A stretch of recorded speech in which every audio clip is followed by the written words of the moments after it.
En principio vamos a hablar o hacer una introducción breve de lo que denominamos hipertensión intracraneal idiopática, que esto se define como un aumento de la presión intracraneal sin patología evidente del sistema nervioso central. Es más frecuente en mujeres obesas jóvenes y en cuanto a la clínica suele presentarse con cefalea, tinnitus pulsátil y cambios en la visión. La hipertensión intracraneal idiopática suele tener signos indirectos de presión intracraneal elevada en las imágenes, las cuales podemos, entre comillas, cuantificar. La silla turca parcialmente vacía es una, la estenosis del seno transverso, la dilatación de la vaina del nervio óptico, digamos, ventrículos en forma de hendidura o el descenso también de lo que son las amígdalas cerebelosas.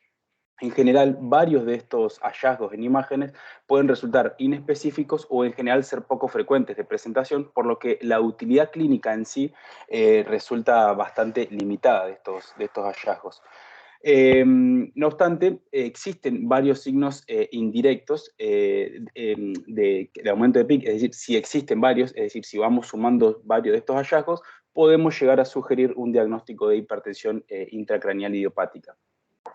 Por su parte, digamos, en el último tiempo se estuvo tratando de poder medir lo que sería o evaluar lo que sería la rigidez cerebral mediante la elastografía. Y esta propiedad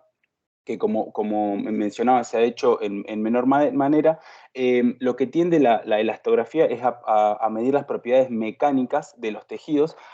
primero introduciendo pequeñas tensiones, ¿sí? Utilizando un controlador externo y evaluando el desplazamiento de las ondas estas tensionales a través del tejido en todas las direcciones. Entonces, digamos, después, posteriormente realizando una resonancia magnética, a la par en realidad de que se va haciendo esta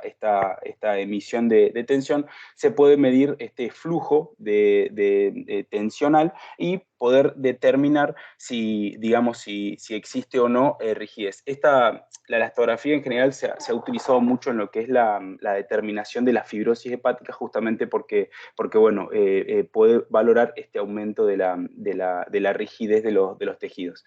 Entonces, el objetivo de este estudio en sí fue poder comparar varios de los hallazgos indirectos que decíamos, como la altura de la hipófisis, el tamaño ventricular y la rigidez cerebral entre pacientes que presentaban una hipertensión intracraneal idiopática y individuos de control, y poder evaluar cambios en los pacientes que presentaban hipertensión intracraneal idiopática post intervenciones agudas y crónicas, y ahora vamos a ver o a qué es lo que llamamos intervenciones agudas y crónicas. Entonces, en cuanto a los métodos, mencionábamos que era un estudio prospectivo que evaluó todos los pacientes de una clínica, la clínica Mayo, que estaba dedicada a la hipertensión intracraneal idiopática y que presentaron papiledema o sospecha clínica de hipertensión intracraneal idiopática desde enero de 2017 a julio del 2019. Se eligieron los pacientes según si cumplían criterios diagnósticos de hipertensión intracraneal idiopática y también incluían la ausencia de lesión del sistema nervioso. Obviamente, como decíamos, no debía haber una lesión del sistema nervioso, y se determinaron dos grupos. Hubieron un grupo de lo que era lo que se llamaba, digamos, intervención aguda e intervención crónica. A todos los pacientes que presentaban hipertensión intracraneal idiopática, a un grupo se los separó, a un grupo se le realizó una punción lumbar que se llamaba, digamos, de grandes dimensiones, es decir, se extrajeron 30 mililitros de líquido cefalorraquídeo y se le realizó una resonancia magnética posterior. A este grupo de pacientes se lo trató como hipertensión intracraneal de tratamiento agudo. Y en cuanto a los crónicos, fueron pacientes seleccionados. Todo esto tenía que ver digamos, con la fisiopatología o por qué se pensaba que tenían la hipertensión intracraneal idiopática. Al otro paciente lo que se le hizo fue o un tratamiento médico a largo plazo, más o menos aproximadamente de 6 a 10 meses, o una colocación de un stent de derivación para tratar de disminuir justamente la presión intracraneal. Al mismo tiempo, a través de publicidad, se reclutó un grupo de control.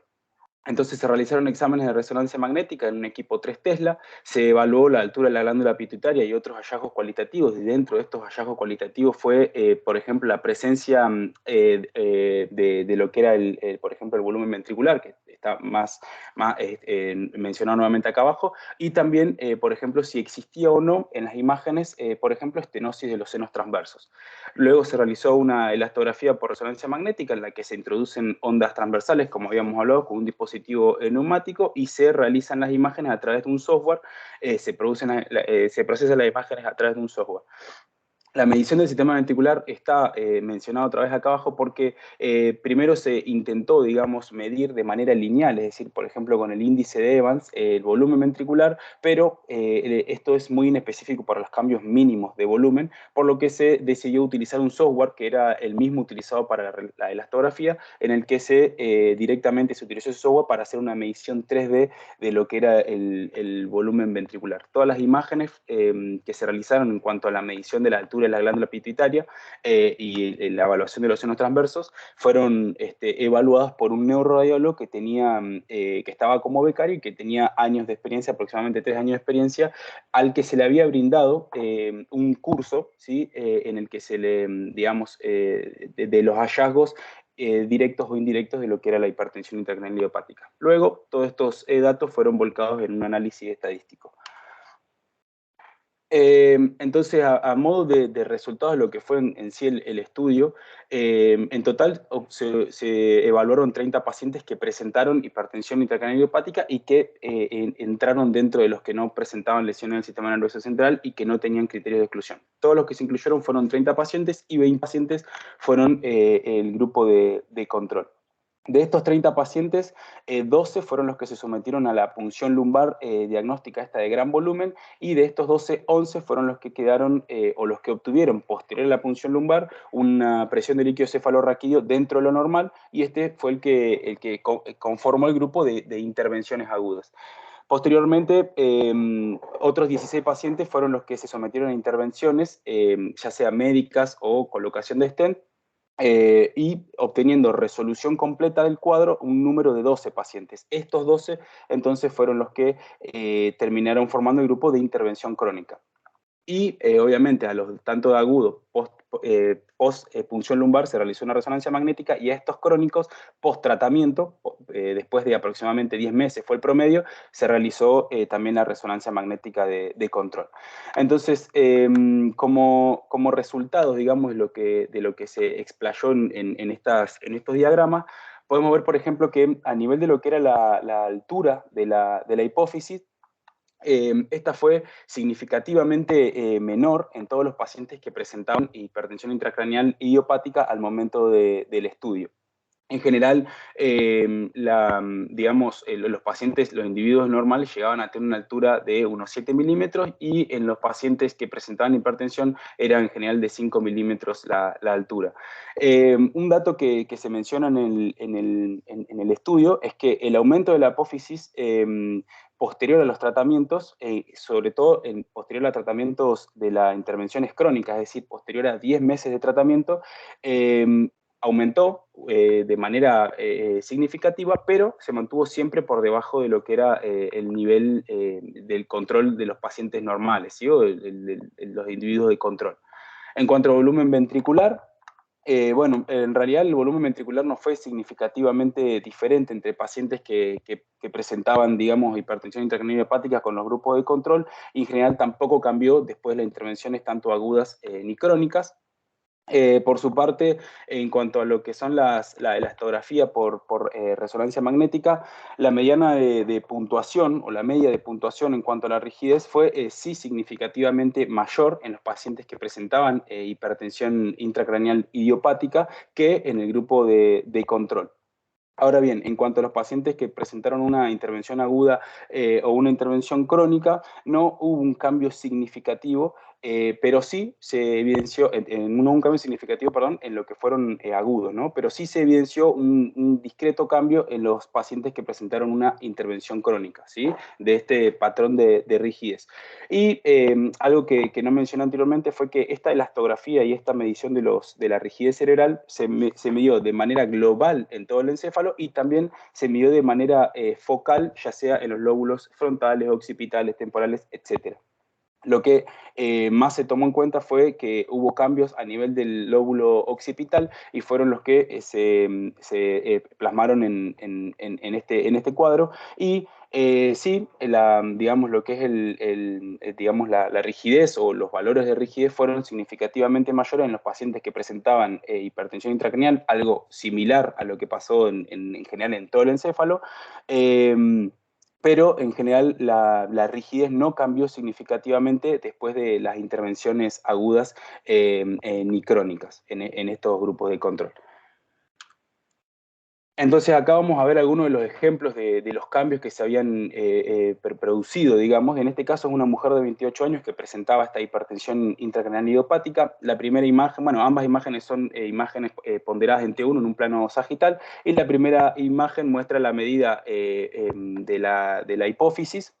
antes de la intervención. Esta paciente fue sometida a una intervención crónica, ¿sí?, durante 10 meses. Antes de la intervención, la hipófisis medía aproximadamente 2,3 milímetros y posterior al tratamiento llegó a medir 4,6 milímetros, como decíamos, después de una intervención crónica. Esta es una elastografía, es una imagen por elastografía. Como vemos acá, el diagrama de colores nos muestra desde la menor rigidez, digamos, hasta la mayor rigidez, y nos va mostrando por colores, ¿sí?, medido en kilopascales.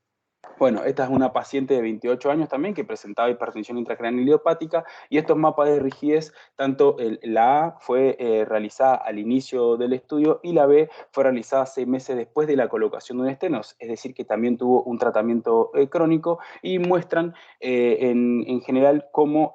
al inicio se veía, digamos, como podemos ver, el color tiende más a un verde, es decir, que se podía presuponer que había cierta rigidez en el cerebro, y después del tratamiento ya hay focos discretamente celestes, como podemos ver, y esto nos indicarían en que digamos, la rigidez o la puntuación de rigidez disminuyó, o una reducción después de la intervención crónica en esta paciente. Por otro lado, este es un caso de una paciente que presentaba una estenosis de ambos senos transversos, una mujer de 26 años con también hipertensión intracraneal idiopática, y podemos ver, estas son las imágenes de resonancia que se hicieron y venografía al inicio del tratamiento, que podemos ver cómo existen, señalado por las flechas, estenosis de ambos senos transversos. Posteriormente, a la paciente se le realiza el tratamiento, y también a esta paciente se le hizo una colocación de un stent, y podemos ver cómo hubo una resolución de lo que era la estenosis de los senos transversos, también como hallazgos. Entonces, en cuanto a lo que es la discusión de esta presentación, la altura de la glándula pituitaria fue menor en los pacientes que presentaban una hipertensión intracraneal idiopática en comparación con los pacientes control, ¿sí? Y digamos, esta altura de la glándula pituitaria presentó un aumento, pero en general el aumento se dio post-intervención crónica. Es decir, no sirve, digamos, la medición de la glándula pituitaria para evaluar los cambios agudos o bruscos de la presión intracraneal, pero sí podría llegar a servir para mostrar una resolución en el tiempo, ¿sí?, a nivel crónico o posterior a 6 meses. En cuanto al tamaño ventricular, no presentó diferencia significativa entre los pacientes que presentaban una hipertensión intracraneal idiopática y pacientes de control. Y, por ejemplo, también lo que pasó fue con el descenso de las amígdalas cerulosas, en las que se obtuvo como resultado de que no eran ni sensibles ni específicos para determinar un aumento de la presión intracraneal. Por otra parte, algo que llamó la atención fue que en lo que era la estenosis, digamos, en lo que es el seno transverso, en sí la estenosis estuvo presente en la mayoría de los pacientes que presentaban hipertensión intracraneal idiopática, lo que llevó a pensar digamos, a las personas que participaban de este estudio, digamos, los que estaban desarrollando, es que quizás la estenosis del seno transverso es más bien un resultado del aumento de la presión intracraneal, y no termina siendo, digamos, como la causa en sí del aumento de la presión intracraneal. Y lo que, digamos, querían valorar ellos, este patrón de rigidez sí está aumentado en la mayoría de los pacientes que presentaban hipertensión intracraneal idiopática. Como limitación del estudio, lo que mencionan los pacientes, los autores, es que en general, digamos, el grupo de estudio fue pequeño, por lo que ellos mencionan de que requiere más estudio a futuro, digamos. Como conclusión, digamos, y ya para cerrar y para tratar de dar o esclarecer un poco lo que fueron los hallazgos, los datos que más respaldan o que se pueden llegar a utilizar para valorar el aumento o la disminución de la presión intracraneal fue la altura de la hipófisis y también la puntuación del patrón de rigidez, como decimos, con marcadores indirectos de un aumento de la presión intracraneal. Pero cabe mencionar que este aumento de la rigidez siempre valorada a largo tiempo, ¿sí? Es decir, en estudios crónicos o en imágenes de evaluación crónica. En cambios agudos, en general, no tiene sensibilidad porque no se detectan cambios. Entonces, esta parte, digamos, de que los pacientes con hipertensión intracraneal idiopática mostraron una mayor rigidez regional en lóbulos occipitales en comparación con individuos de control, esto en general lo que piensan ellos es que puede llegar a ser una secuela o un factor predisponente al aumento de la presión intracraneal elevada. Por lo que ellos dicen, en cuanto a esta rigidez regional, hay que seguir evaluándola para poder, digamos, llegar a futuro a decir si realmente puede llegar a servir como un indicador indirecto digamos, de esta entidad del aumento de la presión intracraneal o la elevación, perdón, de la presión intracraneal.